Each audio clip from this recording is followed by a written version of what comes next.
Welcome to the mysterious world of Angel of Death, where every shadow hides a secret and every soul has a story. Vanessa Hunt's journey has just begun, and your journey has just begun. Join us as we explore the unknown depths and unravel the mystery. This is the second part of Angel of Death. Thank you very much for your likes and subscriptions. You can express your opinions in the comments section. Chapter 5. Daniel. I felt myself go weak, overwhelmed with sadness, so close and yet so far away. Brace yourself, Sherry. Death said it wouldn't do well to faint just now. I steeled myself and looked right at Daniel. He looked distracted, his eyes were distant. He mourns your passing, Death whispered. It has barely been a few days. I mourn too. In truth, I pined for Daniel far more than I did anything or anyone else. We had planned to marry in Alsace, on the French countryside. It wasn't all that different from Illinois farmland, to be honest. We were the same after all, Daniel and I. We liked the same things. Where the young and moneyed enjoyed cricket and polo. Daniel and I snuck into the local bar with fake IDs and played billiards all day long. We lumped ourselves in with the masses, the proletariat. Dad would jokingly say before my grandmother would chastise him for being so crass. It had been my decision, of course. Why Alsace? Daniel had asked why not Alsace. I responded, you and I grew up in a world not too different.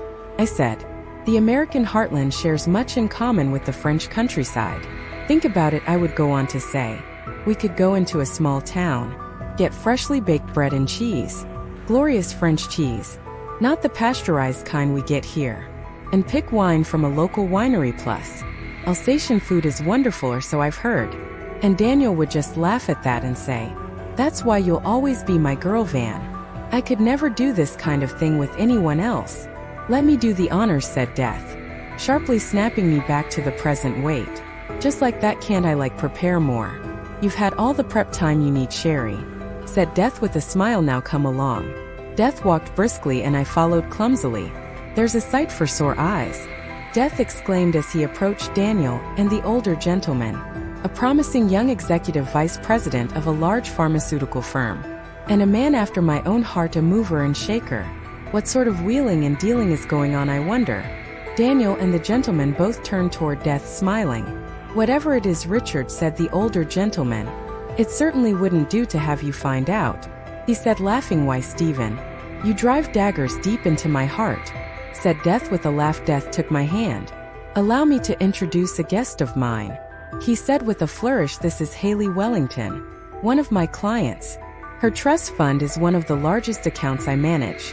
Death then gestured toward both gentlemen. And this, he said, is Daniel Ashcroft, heir apparent to the Ashcroft Pharmaceutical Company, and Stephen Rutherford, owner of the gracious estate we are in, and host of this party, also stockbroker and M&A dealmaker extraordinaire.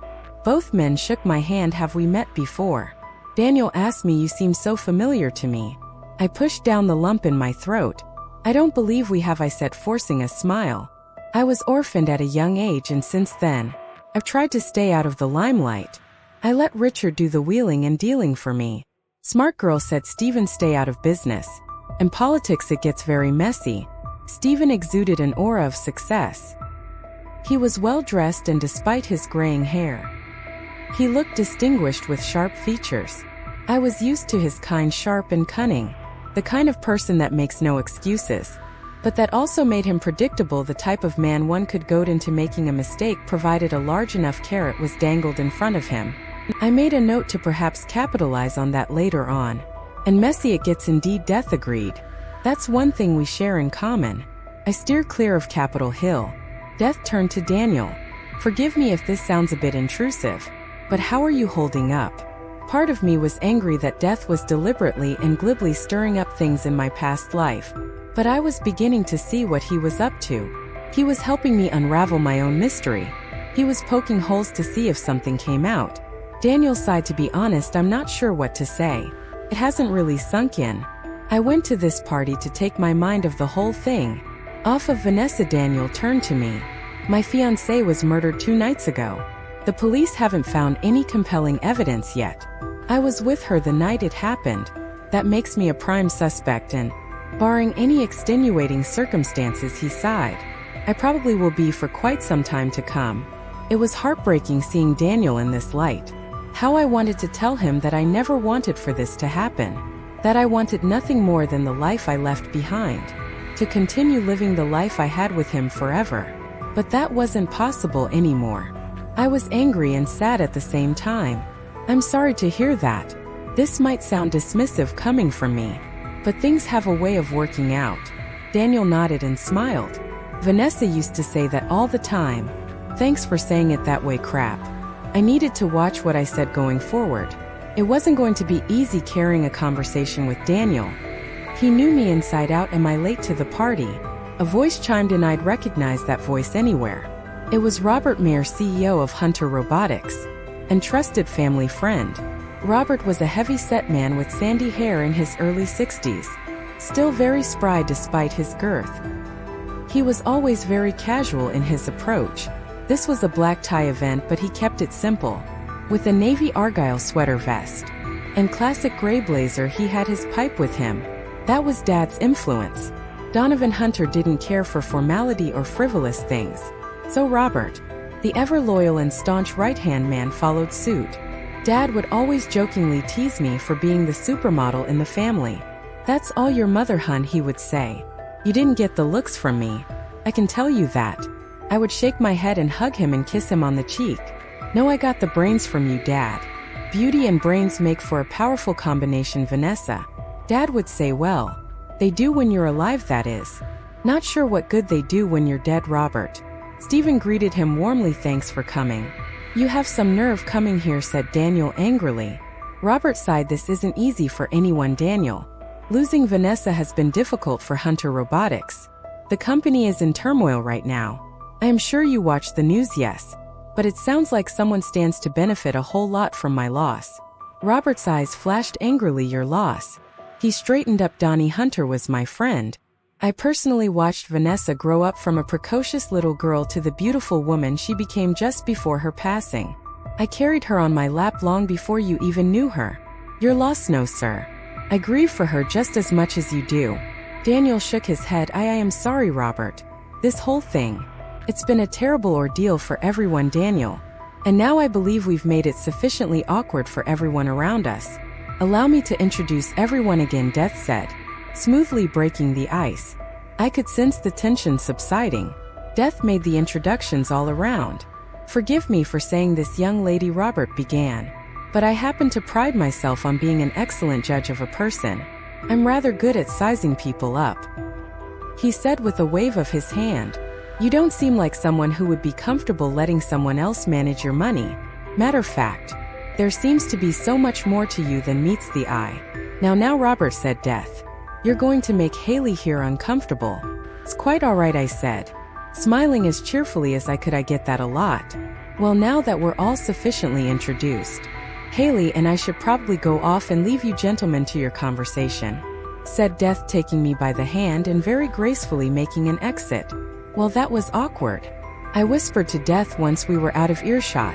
Not just that, Sherry. Don't you think there's something odd going on there? Why are all those players gathered in one spot? What do you mean now's not the time to play dumb? Vanessa, are you suggesting the three might be colluding? Don't you think so, said Death, winking at me. Okay. You obviously have something in mind, let's hear it. Death paused and motioned me over into a small corner where there were less people gathered together. A theory, if you will, said Death as he held up a finger. You just died. Sherry, that throws your entire company into chaos. You don't think a few people are going to benefit from that? And that the very people who stand to benefit from it are all in that one spot, this one party? Are you suggesting the three are planning to stage a hostile takeover of Hunter Robotics? That's absurd, I said. Robert Mayer is a family friend I've known my whole life, and Daniel is my fiancé. For crying out loud. Do you have any idea how ridiculous you sound right now? Not so absurd once you hear what I have to say, said Death. There was a strange gleam in his eyes. I shook my head. Look, I'm not worried, I said. Dad created a poison pill clause to protect Hunter Robotics against a takeover attempt in the event of my death. I grabbed a set of coasters from a nearby table to show Death. Look here, I said, placing the coasters side by side on the table, forming a straight line. Should I die without naming a beneficiary? The controlling ownership of the shares cannot be bought by a single entity, I said as I slid each coaster apart. I then traced a large circle with my hands. This circle represents the controlling stake I owned in Hunter Robotics, exactly 53 of the company. I then traced a line in the middle of my imaginary circle and pointed to the right half. One half of the controlling interest in this case, 26. 5 is to be immediately given to 10 different charities upon my death. I moved the coasters to represent the charities. Each of these charities is required to immediately liquidate the shares publicly to different buyers, to make it impossible for a single buyer to accumulate a controlling interest. I then pointed to the left half of my imaginary circle. The other half of the remaining shares immediately go under the control of the board. As insurance, a second line of defense, if you will. You know your stuff, said Death, smiling. But you haven't read the fine print, Sherry. Under extraordinary circumstances, the current board-appointed operating head of Hunter Robotics has the right to take ownership of the full controlling interest for a short amount of time. I am well aware of that, I said. But that is purely a defensive mechanism. Extraordinary circumstances specifically refers to only one thing, a hostile takeover, which is impossible because... I stopped. Oh my God, Death smiled. That's right, Sherry. The investigation into your death has frozen your assets, thereby putting the poison pill on hold. Can't do its job, because half of the controlling interest cannot be liquidated at this time. Should a hostile takeover attempt happen right now, Robert gets controlling interest, I finished. Exactly right. That's why you were trying to get Tanaka to look at Hunter Robotics. Were you preparing a defense in case Daniel was planning to mount a hostile takeover? That is for you to look into, Vanessa. So this is why I was murdered. It's certainly a motive, said Death, but why? What does Daniel stand to gain from all this? I wanted to cry, but tears didn't come. Think about it, Sherry. What happens when you combine Ashcroft Pharmaceuticals' AMP-D capabilities with Hunter Robotics' bleeding-edge technology? Ashcroft goes from being bit player in the pharmaceutical world to being the most advanced biotech company in the world. Nothing else would even come close, my God. I've been such a fool all this time. I thought about it some more, but wait. That still doesn't make sense. Robert would gain the interest in my shares, but he wouldn't be able to sell them at all.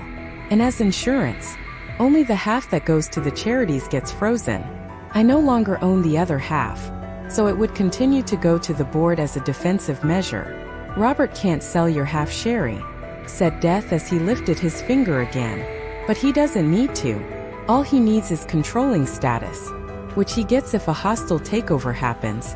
As majority shareholder, he can then force the board to take a vote on selling the other half that was given to them as a second line of defense.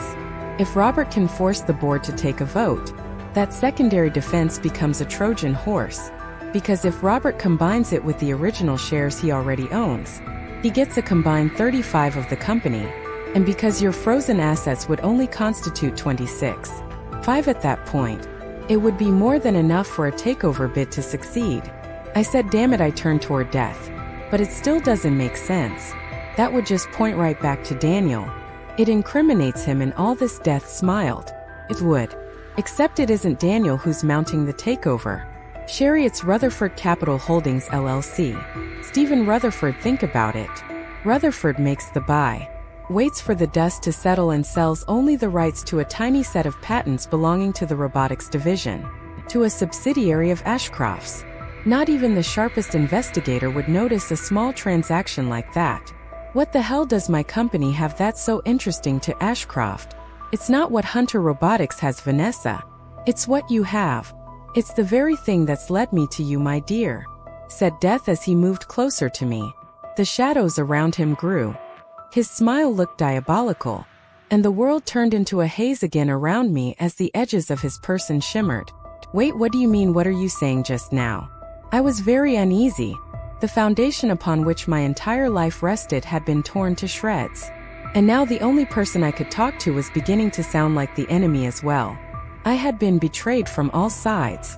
They seek the key to unlocking the fountain of youth, the formula for eternal life. A key that only you have. Death pointed a finger at me.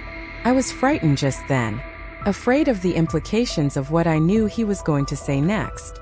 You hold the key to the beginning of the end. For Death, Chapter 6, Shinigami. Your pretty empire took so long to build now. With a snap of history's fingers down it goes. Alan Moore V for Vendetta. The lights sped past me but I cared not. The horns blared in the distance but I paid them no heed. My mind was numb and my heart was in turmoil. I raced to go back to the one place where I might find comfort and solace. The place that started it all. The spot where I had fallen to my death on Esplanade Avenue. I wept running as fast my legs would carry me. I didn't know who to trust anymore. I had left the party after Death had told me his story. I didn't want to hear anymore. New Orleans was a blur now. A flickering series of endlessly shimmering lights and colors in my peripheral vision. I didn't care if anyone saw me as I hurtled past, leaping from building to building, crossing obstacles with the ease of a parkour expert, but moving far quicker than any human could possibly move.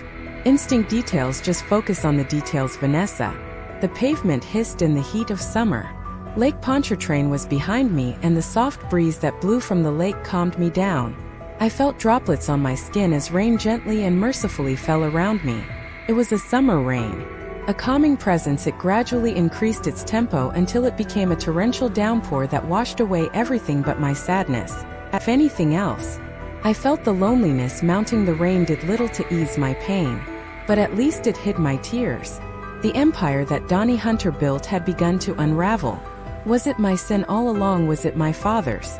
When a man rises to great heights, does his offspring have to pay for his sins? The rain dripped from the buildings. The sweet pitter-patter song of gentle raindrops echoed around me. My senses had been heightened. I smelled the water everywhere, yes. Just focus on the details. I willed my mind to be a blank slate. There were cars in the distance, a large highway. The lights shone from afar. A diffuse glow that stood out like rainbows against the backdrop of New Orleans. Darkness and light, the city itself was an enigma. An irreconcilable blend of the past and the present, a city where time was in conflict with itself. I decided to steer clear of the highway with its mechanical vehicles. Like tiny matchbox cars in a child's playroom. Toys encased in light and bounded by the rain. The rain brought out strong emotions in me, Daniel. I began to whimper to myself as I ran even faster. My shoulders were shaking as I forced myself to stop thinking. Vanessa would not play the victim no matter how difficult the consequences. I wouldn't let myself be weak. But my mind kept coming back to many things: Alsace, Lake Michigan, Daniel's warm embrace, a kiss under the cover of night, Daniel's voice in my ear, whispering sweet nothings. No, don't think. It hurts far too much to think. Just focus on the details. The lights of the traffic and the highways were almost beautiful. They seemed so distant, like the next day. I wanted the night to last forever. It was the only comfort I would have. When the sun rose, I would have to face the day and there would be nowhere to hide. But the gentle rain had begun to sing its sweet crescendo now. The water caressing my skin, flowing throughout my very being. My clothes were soaking wet and I was running barefoot through the French Quarter. My body felt no pain, only my mind, only my heart. I spied St. Louis Cathedral in the distance with its towering spires. Perhaps there would be some comfort in stopping by to see God. I was never religious, I was raised Catholic. But I wasn't even a Sunday Catholic. I couldn't remember the last time I was in church. I remember being there for Dad's funeral though. A church to me was an empty place filled with darkness and candles. Their tiny flickering lights standing up in defiance to the solitude. Supposedly, man found it easier to hear God's voice in solitude. That was true. I would be so much closer to God right now. But I was beyond God's benevolence now. I could no longer be saved once. My dad and grandmother took me to church and I remember the strong scent of the wax candles greeting me as I walked in. The smell of the candles mingled with the sweet smell of incense. It was one of my earliest memories. I remember looking at the stained glass windows, wondering if the scenes depicted would come alive. The colors shimmered as they danced by candlelight. "Are you afraid?" Vanessa Grams had asked. No. I remember saying, "Should I be? Even though I walk through the valley of the shadow of death, I will fear no evil. For you are with me, your rod and your staff. They comfort me." The words of Psalm 23:4 rang through my mind. Mocking me, Dad, if only he could see me now. I wonder if I could actually find a way to speak to him, now that I was just as dead as he was. Perhaps I could talk to Mom too. though I didn't really know what I would say to her. The cathedral came into view. Its 3 tall spires pointed toward heaven. I rested just underneath the shade of the trees in Jackson Square, staring at the statue of Andrew Jackson sitting astride his horse and wondering what exactly was on his mind when he rode into battle for freedom. It is beautifully tragic. A voice spoke in the pouring rain. The image of a warrior riding into battle. They are beautiful only until death takes them. I whirled around. A woman stepped out from the shadows. A lone figure dressed in a tight black leather jumpsuit. It was Rina Tanaka. It is only for a very brief moment that warriors are truly alive, but when they die, they fall to the ground bloodied ugly. A grim reminder of man's fragile mortality. Rina smiled and crossed her arms. It has not been easy following you, Haley Wellington. I clenched my fists. What do you want? I am not in the mood for games. I don't play games. Haley Wellington. Or should I call you Vanessa Hunter instead? You don't want to trifle with me right now, Rina. My patience wears thin, and whatever it is you think you know about me, hold the thought. You are playing with fire. Jikan ga kita iru, said Rina as her eyes bored deep into mine. They were like coals against the dim light and the rain. The time has come for what? Anata okora sanakariba naranai, kill me. For what purpose, Nanogoi? What do you want? You and I are natural enemies, Vanessa Hunter. It was only a matter of time before you and I faced each other. Anata wa shinigami diru tame shinigami, I asked. Rina laughed in a high-pitched voice. Your Japanese is not as good as I thought it was. You are Shinigami, death angel. An abomination that has plagued man ever since he partook of the forbidden fruit. Ever since man lost his way and gave up his claim to paradise. He has known death. Man became a fragile thing. Like a flickering candle, man's life became finite. Rina pointed toward me. Man must be released from the bonds of his own mortality. I am a light caster. I represent the society of light. I am here to hunt your kind. We seek the complete eradication of death. We will release man from the shackles of mortality. I steeled myself. This is no longer a funny game. Rina Tanaka, you'd best be on your way before you find out who you're really dealing with. Rina laughed heartily at that. It is you who needs to find out who you're dealing with. She drew a curved sword, a katana, from behind her. It glistened and glowed in the darkness. This is Katsujinkan, the life-giving sword, said Rina. The rain danced around the blade, causing it to shimmer, the steel appearing to come alive in the darkness. It has one very unique characteristic. Rina pointed the tip of the blade right at me. It can cut souls without a color. Rina Tanaka laughed in the darkness. I will make you bleed, Vanessa Hunter. My mind raced. This was a very bad situation I had gotten myself into. I wasn't prepared to face an enemy I did not understand. I moved swiftly, attempting to distance myself from this threat. Kaminari. I heard the words uttered behind me, and a bright flash of light filled the darkness. Pain shot through me, white searing hot pain. It was brief but excruciating. I fell to the ground, breathing heavily. You might be able to move like the wind, but you cannot outrun the lightning. Rina spoke above me. I forced myself to get up. My vision blurred. Details, focus on the details. Vanessa. Rina moved swiftly toward me. She had put her sword back in its sheath. Her right arm, the sword arm in front of her at an angle, her hand hovering just above the blade's hilt. I knew that movement. It was a samurai's stance, a killing stance. The question was, would I be faster than the blade? Look into her eyes. I told myself, the eyes of your opponent will betray their actions. Words of wisdom I had learned from long ago. A lesson learned from years of practicing the martial arts. When one will sets itself upon another's, it is the warrior whose mind is strongest that wins the battle. Technique is secondary to the will to survive at all costs. She approached rapidly. I would have one chance at this. Just a few more seconds, just a little bit more. Rina was so close now. I could see the water dripping from her leather jumpsuit. I saw Rina slide the wooden scabbard from her back to her leg. I could see the edge of the blade upon which certain death lay waiting. Not yet, just keep coming to me until it's too late. Just keep activate, I said. My scythe grew rapidly. Just at the right time, Katsujinkan was almost upon me. I could already see the steel and the edge of the blade as it arced toward me. Just a split second later and I would have been breathing through my throat. But the blade of my scythe was fast. It parried the katana and gracefully guided it away from me. Rina Tanaka laughed as she sheathed the sword once more. "You are most entertaining, Vanessa Hunter, please." I said, "I just want to know what's going on." "Why are you going after me?" Rina attacked once more, heading to my left. She was moving very quickly for a human, but my eyes were faster. I could see where she was headed. I could predict her movements. Steel clanged on steel as my scythe parried her blade one more time. Sparks flew in the darkness. "Kaminari," Rina Tanaka said again, as lightning arced around her fist. She took her left hand, running it along the length of her blade, infusing it with electricity. The blade hissed, the electric current chirping in the darkness. "Your scythe is weak and inexperienced. It has not reaped many souls yet," Rina said, as she smiled at me. In contrast, Katsujinkan has seen many a death angel. It has tasted the blood of many shinigami. The sword traces its roots back to ancient Japan. Rina Tanaka moved again.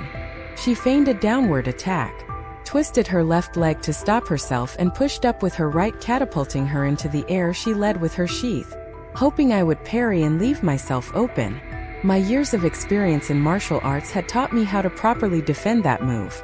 I blocked with the blunt end of my scythe, keeping the blade pointed down toward my knees. I heard a sharp clang as Rina's katana grazed the very edge of my scythe's blade. Lightning shot through me, but I held fast this time. The electricity locked both our weapons together. I saw an opportunity and acted. I raised my left leg and kicked forward with all my strength. My kick sent Rina flying into a tree. She crumpled to the ground as she hit it, but quickly found her strength and got up. Katsujinkan still in her hand. "Damn it. I was hoping to dislodge the sword from her."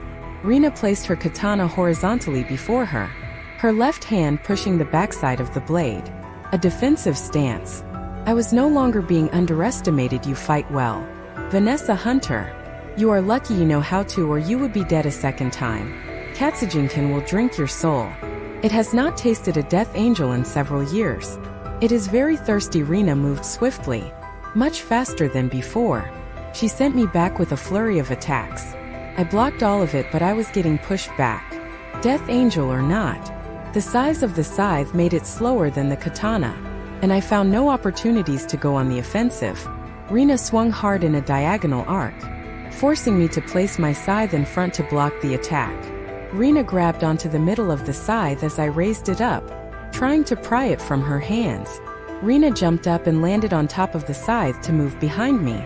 "Think fast, Vanessa." I jumped 10 feet into the air. I looked down to see I had just narrowly escaped being cut in half as Katsujinkan's deadly arc flashed in the darkness. I dove straight down my scythe in attack position. It was a mistake. Rina was waiting for me. She blocked the blade with her sheath, guiding it away, and responded with Katsujinkan. A sharp pain shot up my shoulders and through it. Blood gushed from me. The sword cut deep.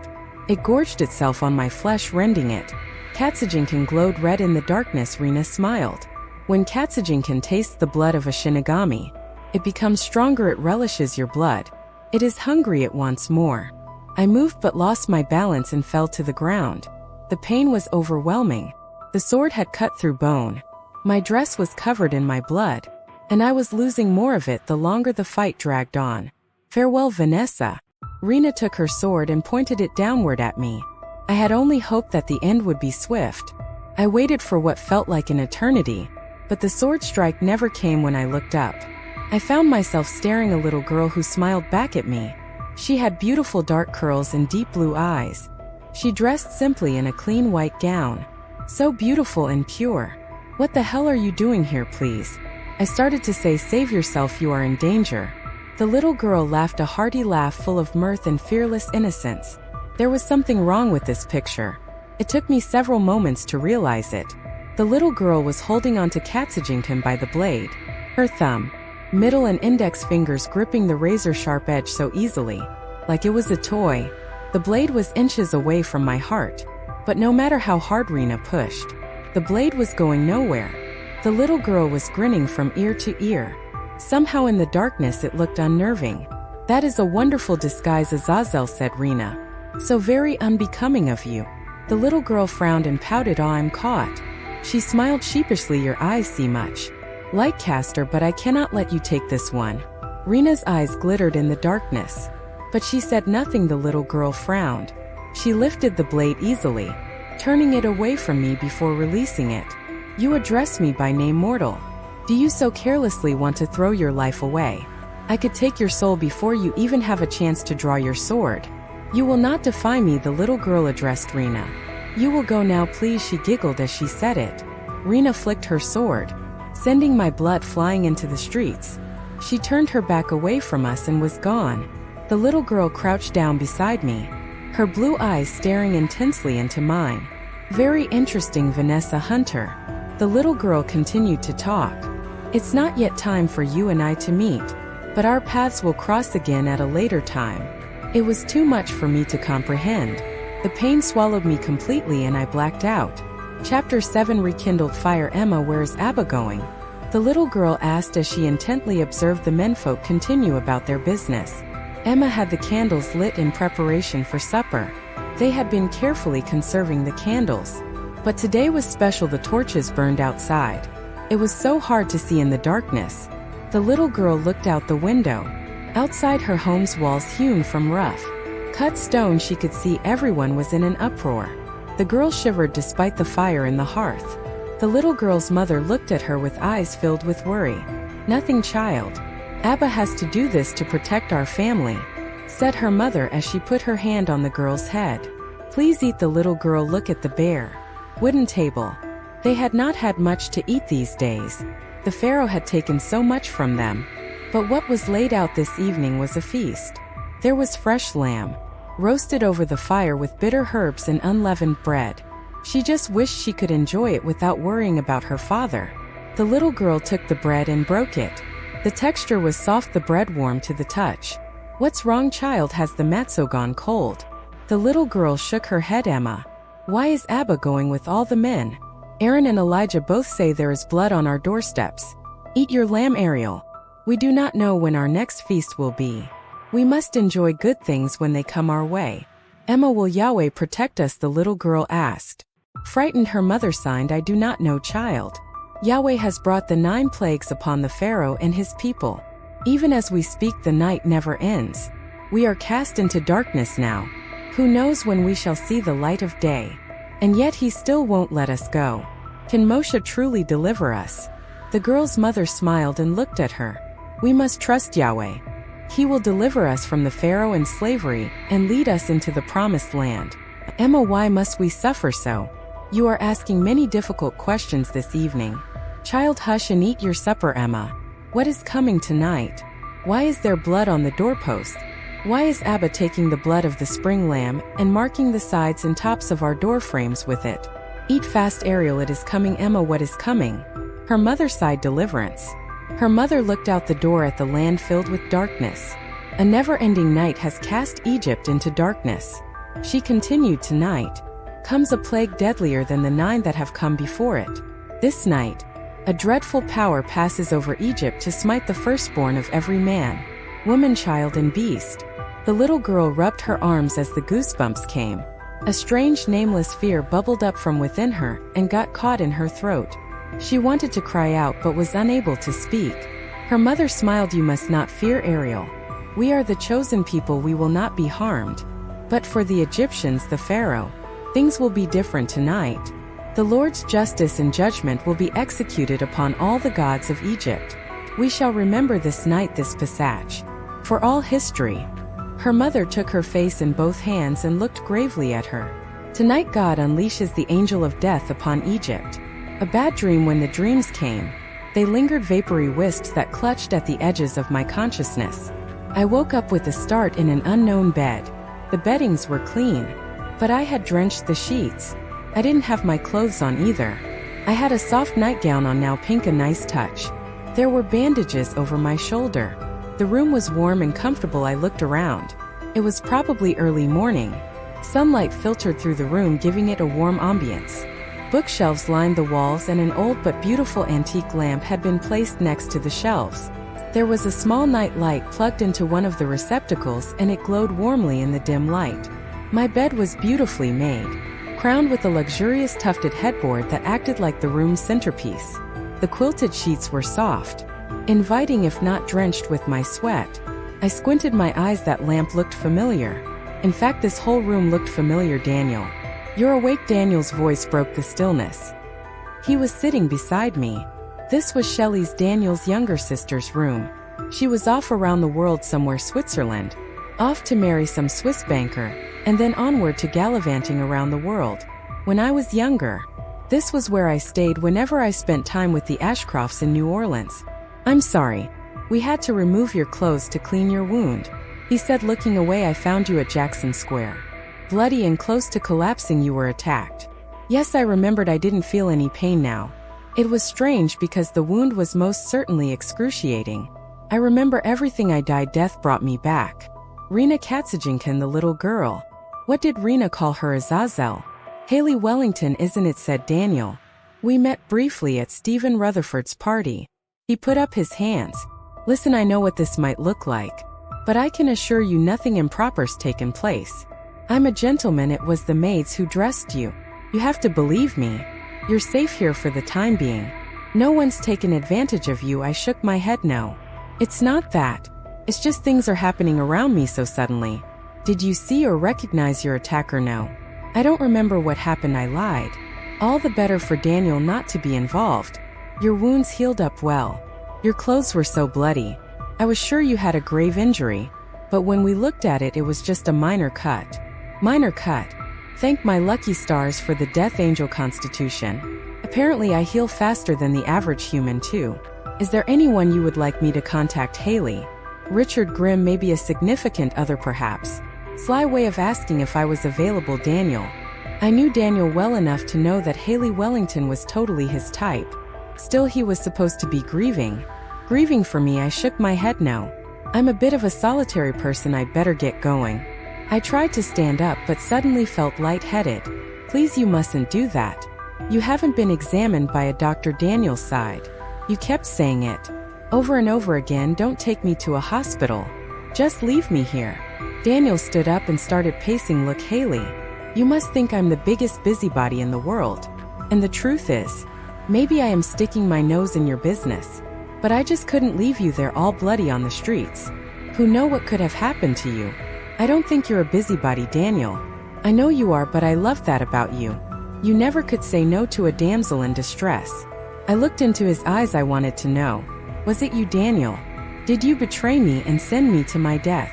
I'm grateful, Daniel. I'm sorry I forgot my manners. No, that's understandable. You've been through a lot. You've been asleep for days, actually. Daniel's eyes were filled with worry. Listen, Haley. I know this is strange because I hardly even know you, and you probably think I'm a creep. But you remind me so much of. He stopped talking. Go ahead, Daniel, say it. I was about to break down and cry. Tell him everything. To hell with death and Rena Tanaka, and to hell with Hunter Robotics and my father's legacy. None of that mattered without Daniel by my side. I'm sorry. You barely even know me, and here I am going on and on about something you don't even care about. Daniel said, but stopped abruptly. You're crying. He said, this must be too much for you. I didn't even notice the tears. They had come unbidden, warm upon my cheeks as I softly sobbed. You're right, Daniel, this is too much for me. Perhaps this was a terrible idea after all. Look. Let me at least drive you to where you want to go. Why did it have to be you, Daniel? Why was it you who found me at Jackson Square? Wasn't it enough to have killed me once? Are you going to kill me again? Look, I'm a little unsure of things right now. And since you were kind enough to be a good Samaritan to me, I said and smiled at him, I guess I really wouldn't mind taking advantage of your hospitality for a few more days. I stopped after that, a little unsure of what to say. It's like before we dated all over again. I don't know what you're thinking. You don't know what I'm thinking. But my pulse quickens every time you talk. If that's all right with you, that is, I continued. Daniel's eyes lit up. It's more than okay, he exclaimed. Then turned red in the face. I'd be more than happy to put you up for a few more nights. Besides, I'm really worried about you. It really wouldn't do to have you be out and about. I want to trust you, Daniel. Make me trust you. Tell me you aren't my killer. I smiled and looked around. I knew Shelley's room well. Shelley and I were good friends. She was several years younger than I was, but we really hit it off. Daniel was so overprotective of Shelley back in the day. I was surprised to see he let me stay in her room when we were young. But that was Daniel for you. The only person he ever let into Shelley's room was good old Vanessa Hunter. Why all the sudden favors for Haley Wellington? I recognized all that surrounded me now, the smells, the things. I looked around and each object brought back a memory. Shelley's trophy, she was a swimmer. And a fast one at that. I saw all her gold medals. Things to keep score with. But unimportant in the grand scheme of things. She used to joke back then. I saw the little shells we would gather up on Lake Michigan in the summer. I can't believe she kept them with them even after they moved. Those are my sister's, Daniel said. Noticing my interest, this was her room. I'm sorry. I just didn't feel comfortable putting you in just any room. Well, aren't you the Casanova? Look. Daniel began again, you need to rest. There's plenty of time for us to talk. The important thing is that you're awake. And you seem to be all right. I'll have the maids attend to you if you're hungry. The chef can whip you up something. If you need anything at all, you've only but to ask. I nodded my head and slipped back into the covers. I could get used to this, Daniel. But used to the deception or the love, I wondered. As I drifted off to sleep, I woke up and the early morning sunlight filtered through the windows. I must have slept through the entire day again. This new day felt rather different. I felt at home knowing where I was now. I heard the birds chirping outside, and I felt peaceful. I really yearned for a cup of coffee. A caramel macchiato at Starbucks would hit the spot right about now. I remember Daniel and I would go really early in the day. I could settle for a good old cup of Joe right now. Black, no cream, no sugar, a Donnie Hunter favorite. I needed the caffeine. You're up, ma'am. One of the maids spoke to me. I didn't realize I had company. I looked at her. She was well dressed, her uniform neatly pressed. She seemed very nice, friendly, and pretty. I smiled. Yes, thank you so much for taking care of me, I said. You're different, she said. You don't talk like the others. What do you mean? You don't put on the same airs. Her voice trailed. I am going to get in trouble for telling you this. She continued telling me what cabaret sansor. The servant said, pointing to me, come again. My family traces its roots to the plantations back in the day. Back when we were still referred to as colored people, when we were still slaves. She said. I sighed. Please, this is a different time. Must we talk of such things? The young woman smiled at me, but her expression turned grave after. I am fortunate to live in such times. But my grandmother always said that Louisiana and its people will never forget. We will always remember the cotton plantations, the fear of the crackers whip. There are things that should never be forgotten. I understood. I nodded, not really knowing what to say. And there are secrets in New Orleans, things that go bump in the night. Nameless fears and incantations that should never be uttered anywhere. You are in grave danger, Vanessa Hunter. How did you know to call me by my name? I asked. The servant smiled. Do not fear. Your secret is safe with me. I seek only to protect you. There are things in this world that man was never meant to trifle with. Forces that seek to harm you for who you are. You see much, Miss Doodle-it, Martine Doodle-it, she answered. She darted around furtively before putting her hand in a coat pocket. She retrieved a tiny leather-bound amulet and placed it in my hands. It is gris-gris, she said. A voodoo talisman, I asked. A bit surprised. The thing felt heavy in my hand. A piece of string ran through it. Not just any gris-gris, sherry. This is Tuareg gris-gris. It is ancient, passed down from my family through generations, sealed with verses from the Quran. You are no ordinary person. It is not such a stretch now for you to believe in things not of this world, said Martine. I shook my head. I'm sorry. Such an important thing to you, I cannot accept it. I am lending it to you, Sherry. Do not refuse it. You are in grave danger. But I cannot tell you any more than that. Take the gris-gris, it will protect you. Why are you helping me? I must leave now. Don't forget cabaret sansor, she said as she left the room, softly closing the door behind her. I sat there for a few moments pondering what Martine had told me, thinking about what my next actions were supposed to be.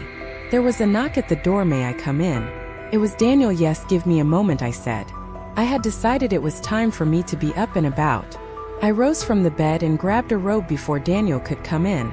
Daniel waited a while before coming in. Did you sleep well? He asked. Yes, I said. Very comfortably. So good, he said, smiling. I pointed toward the door. How long has Martine worked for you? Martine asked Daniel, a puzzled look on his face. Yes.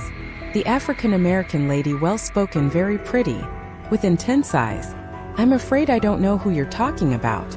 Haley, there is no one here who fits that description. Chapter 8 Hedgehog's Dilemma. Drink up with me now. And forget all about the pressure of days. Do what I say and I'll make you okay. And drive them away, the images stuck in your head. Elliott Smith. Between the bars. Everyone has guilty pleasures for some. It's that midnight snack that they sneak in. Under the cover of night. When they snuggle up between the sheets for some. The secret is darker, it's that drug they take. That fifth of vodka they keep hidden from everyone, or the little trinket they steal from the local store even when daddy's loaded and can pay for it. It's that deep yearning within them, a darkness. Compulsion.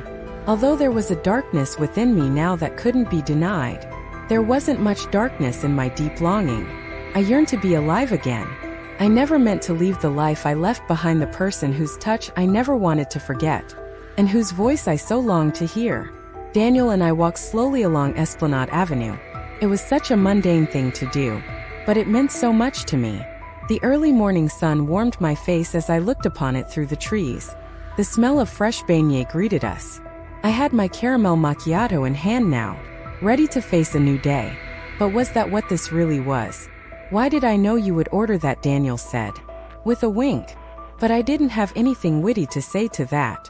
So I just kept quiet. So tell me about you, Haley. He insisted. I'm afraid there isn't much to say. I said, smiling. I'm not as interesting as you would like to believe. I'm sorry to disappoint. Nonsense. If there's anything I know, it's that Richard Grimm never takes on boring people. Yes, that's right, Daniel. This is the boring life I wanted to walk with you. To be with you, to talk about stupid trivial things. Was that too much to ask of life? Well, maybe someday you'll find out. I winked. I found that I enjoyed flirting with him. Even now after my death, very few things change. I guess. Daniel's eyes turned pensive. I'm sorry. He said. Sorry for what? It's just you remind me so much of her. He sighed. Look, this is very unfair of me to say to you. You barely know me and here I go on and on. You don't even look anything like her, but I swear, everything you do reminds me of Vanessa. Vanessa this, Vanessa that. I wasn't sure whether to be happy or sad. My Daniel loved me, that certainly appeared to be so. But then again, I was dead. What did it matter now what he thought? Your fiancé who was murdered? I asked, stopping myself abruptly. I'm sorry, Daniel. That was insensitive of me. Daniel smiled. It's quite all right. I needed something to take my mind off her. I've decided that grieving isn't beneficial in the long run. Do they have any leads in the case? I asked, curious. Daniel's brow furrowed. The lead investigator still interviewing everyone who was at the party. It's been a crazy few days, I can tell you that much. Between that case and now running into you all bloodied up at Jackson Square. Daniel paused. I guess I asked, pushing Daniel further. I can't stop thinking that if I had never let Van run off on her own that day, if I had just held onto her hand firmly, that she might never have happened, you know. Daniel looked forlorn. We quarreled, Daniel admitted. That day Van and we had a fight. It was a petty squabble too. I wanted her to attend the event. She thought it was silly and didn't want to go. But it was important to me. And Daniel's side. I forced her to, I think, in my own insufferable way. I forced Vanessa to be there. To be present at a time when she lost her life. I was quiet. This was a side of Daniel that I admit I hadn't really been accustomed to. I remembered that tiny fight quite well now that he brought it up. It seemed so paltry and insignificant now. So where are you originally from? Haley said, Daniel, changing the subject. Chicago. I said it without thinking, quickly realizing how stupid that was to say. So am I? Said Daniel. Chicago doesn't have that many Wellingtons. To be honest, I'm not sure I've run into any, he said. Yes, well, my family is rather reclusive, I said. So where do you hail from in Chicago? Daniel insisted. Here we go, Daniel Winnetka, I said. And I have some cousins in Kenilworth, I see. Your old money, Daniel said again. I smiled, not knowing what else to say. Time had stopped for me, I must admit. But here in this timeless twilight zone, I had found yet another chance for me to be with the person I loved most. But would this Daniel fall for my new persona or be forever stuck loving the dead Vanessa Hunter? Daniel, have you ever come across the term cabaret censure? I can't say I have, Haley. I'm afraid I can't help you with that. I smiled. It's okay, Daniel. Haley. He asked me in a voice that sounded unsure. Yes. Daniel, do you have plans for tonight? You're asking the girl who was attacked just a few nights before, and has no recollection of the matter what I'm doing tonight. I chuckled. Daniel turned bright red. Well, not in so many words he began but faltered. I chuckled. It's okay, it's not like I've made plans. I jokingly said, so how well do you know Grimm? Daniel asked. Richard all my life. I was getting better at this lying thing by the day. There are people in the business community who would consider Richard Grimm a bit of an enigma. I can see that, I said, laughing. You can. Richard can be well eccentric, I said. He's been a friend of the family for as long as I can remember. I trust him. That's nice. You need people you can trust. Daniel breathed in deep. Listen, Haley. I swear I'm not like this with all the young ladies I meet. And I promise to stop drawing comparisons to Vanessa. But there's just this I don't know. This something that draws me to you. Makes me want to know you more. I've felt this way ever since we met at the dinner. And when I ran into you so suddenly at Jackson Square. It's like you know fate. He exhaled loudly. There. I've said it. You can call me creepy and file a restraining order now. I laughed. Well, considering you found me close to unconscious that night, and that I've been unconscious for days in your home, and that I haven't been taken advantage of, I'd say that certainly counts for something. Daniel beamed. It's the hedgehog's dilemma, Daniel. We both long to be with each other. But we both have too many secrets between us, secrets that could hurt the other. I don't want to hurt you and you don't want to hurt me. But the closer to we get to each other, the greater the chances one of us is going to be hurt. We walked for a few more moments, enjoying each other's company, words unspoken. I would have enjoyed all the time I was spending with Daniel but for one thing. It was slowly at first. But I began to see her in my peripheral vision. At first I thought I was imagining it, until I realized I wasn't. The little girl who had showed up in the nick of time to save me from Rina Tanaka. It was like she was following me around on my walk. She wasn't moving, just part of the constant stream of people that went about their day around us, as if she were trying to blend into the scenery. I felt goosebumps coming on. What's wrong? Daniel asked, noticing my concern. I shook my head. Nothing there. She was again by the bakery window. She'd been sitting on a bench next to the coffee shop just a block before. I walked in silence. Now Daniel didn't seem to mind. This was creeping me out for certain, and I needed to do something about it. Listen, Daniel, I began. I know you're a very busy person, and taking care of me like this has got to be drawing you away from important things. Well, I wanted to make sure you were okay, he said with a sigh. And to make you don't just run off on me, I guess, he added with a nervous laugh. I shook my head and smiled. I wouldn't. So disrespectful, Daniel. Besides, I find you interesting too. Score one for Vanessa. Daniel smiled. Well, in that case, if you really wouldn't mind me leaving you alone for a little bit, is there someplace we can meet up tonight? How about Broussard's on Conti? It's near Street Louis Cathedral. Perfect. Yes, I know the place. I'll see you at 7 then. Count on it, I said with a smile. Daniel smiled back and I melted. It's a date, Haley. And with that, Daniel waved goodbye and I was all alone again, free to deal with this other problem unhindered now. Where was she? I took a left on Royal Street. Okay, kiddo, let's see how good your following act is.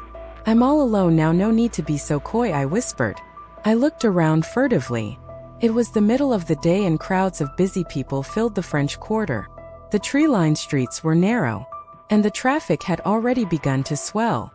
The buildings were at once drab and colorful, a mishmash of faded reds, yellows, and blues. Rows upon rows of painted ladies, each one more nondescript the more of them I passed. It was going to very hard to spot her in this color maze. I had barely crossed Barrack Street when I felt someone pull me into an alleyway. I tried resisting, but my attacker was strong. I struggled for a bit until I realized who my attacker was. I found myself staring death in the eye once more. Why, hello, Vanessa, he said with a smile as he pinned me down. I felt powerless against his grasp. He wasn't normally this forceful. You have been a troublemaker. Well, excuse me for not flying into your arms after you pretty much told me you used me. I shot back. Let me go. No, death's eyes bored into me. I felt helpless, naked before his piercing gaze. There was something oddly compelling about the man. Was he ever even a man? He could certainly turn the charm full on when he wanted to. And when he did, it was very difficult to resist him. Relax, Vanessa, it's death. Not some hot guy off the street. It's an illusion. You have no idea the danger that you have put yourself in. Vanessa Hunter, okay. Tell me exactly what trouble I'm in then. Because that little girl is after me too. Death's eyes turned very somber at first, then angry. His form shifted again. His true nature was coming out again. What little girl? I shook my head. It's nothing. It's not a big deal. Death took me by my arm and squeezed hard. Stop it. I said, you're hurting me, Vanessa. I'm not going to ask again. What little girl? Tears came into my eyes. I hate you. I wish I had never taken your stupid contract. I sobbed. Vanessa, your safety is at stake here. What did you see? I sighed. A few days ago, Rina Tanaka attacked me. Death smiled. Yes. I tried to warn you about that. But you ran away from the party. She almost killed me. Her sword, Katsujinkan, bit into my shoulder and cut me to the bone. Yes, there is much you don't know, Vanessa. But there is something very important that you should know. Death relaxed his grip on my arm. Please continue. I looked down at the ground. The pavement was cracked and dirty. Royal Street wasn't exactly pretty. I took some time to regain my composure, to wipe the tears that fell unbidden from my face. I lost the fight, and Rina was about to kill me when a little girl stopped her.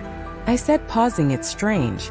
The little girl looked so fragile, and yet she stopped Rina's sword so effortlessly. It was almost as though she were toying with Rina. I turned to Death almost angrily. I almost got killed, you know, twice in the same week. This is ridiculous. Why me? I buried my face in my hands. This little girl. Death said softly, did she have a name? Rina seemed to know who she was. She called her Azazel. I glanced around me furtively. She's still here, I added. I noticed her a few blocks back. Death breathed in deep. Okay, Vanessa. We are only going to have one shot at this. You're going to listen to me.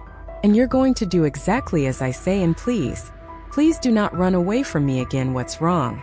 What's happening, Vanessa? You and I are both in grave danger right now. I don't have much time to explain. So please just listen. Nod if you understand. I nodded. We will need to get as far away from here as we can. We have to throw him off our scent. Him, Death sighed. Him, her, at the little girl. It doesn't really matter, Vanessa. Death put his hands on my shoulders. Death closed his eyes and placed his hands on my head, whispering words in Latin. Cuius autem in caprum emissarium statuit vivum coram dominoidi fundat preces superudi mittat illum in solitudinum. Death looked at me solemnly and sighed. The great archdemon from hell, the legendary scapegoat and scourge of the nether world, the one spoken of in the books of the Apocrypha and the Apocalypse of Abraham,